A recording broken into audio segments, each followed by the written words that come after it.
বিশ্ব রাজনীতির মঞ্চে উত্তেজনা চরমে। ইরান ও উত্তর কোরিয়া কি গোপনে এক জোট বেঁধে পশ্চিমাদের বিরুদ্ধে শক্তি সঞ্চয় করছে?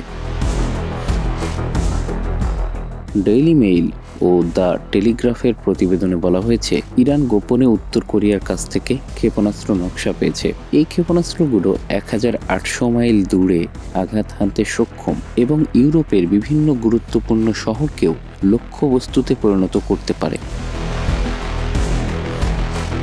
ফ্রান্স ভিত্তিক রাজনৈতিক সংগঠন national council of resistance of Iran (NCRE) এর মতে, ইরান মহাকাশ গবেষণা কেন্দ্রের আড়ালে আন্তঃমহাদেশীয় ক্ষেপণাস্ত্র তৈরি করছে। বিশেষ করে সেমনান প্রদেশের শাহরুত শহরের নিকটবর্তী একটি স্থাপনায় চলছে এই কার্যক্রম।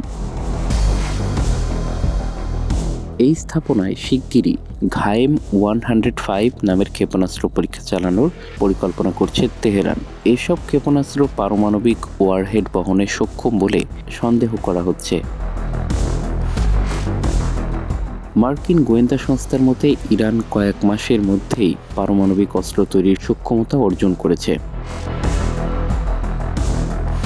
প্রশ্ন হলো, ইরানের এই তৎপরতা কি পশ্চিমাদের জন্য নতুন এক হুমকি? উত্তর কোরিয়ার সাথে গোপন চুক্তির মাধ্যমে কি ইরান তাদের সামরিক শক্তি বহুগুণে বৃদ্ধি করছে?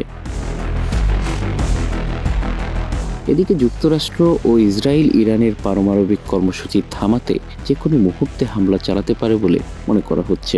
নিউ ইয়র্ক টাইমসের প্রতিবেদনে বলা হয়েছে, ওয়াশিংটন ও তেল আবিব ইরানের বিরুদ্ধে কড়া ব্যবস্থা নেওয়ার পরিকল্পনা করছে। ওয়াল স্ট্রিট জার্নালের প্রতিবেদনে বলা হয়েছে, মার্কিন প্রেসিডেন্ট ডোনাল্ড ট্রাম্প ইরানের পরমাণু কর্মসূচি বন্ধ করতে সামরিক চাপ প্রয়োগের বিকল্প বিবেচনা করেছিলেন।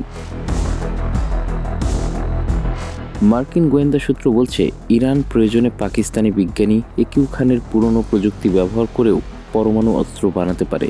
যদিও এই প্রযুক্তি কিছুটা পুরনো, তবে এটি এখনও কার্যকর। বিশ্ব কি আরেকটি বড় সংঘাতের দিকে এগোচ্ছে?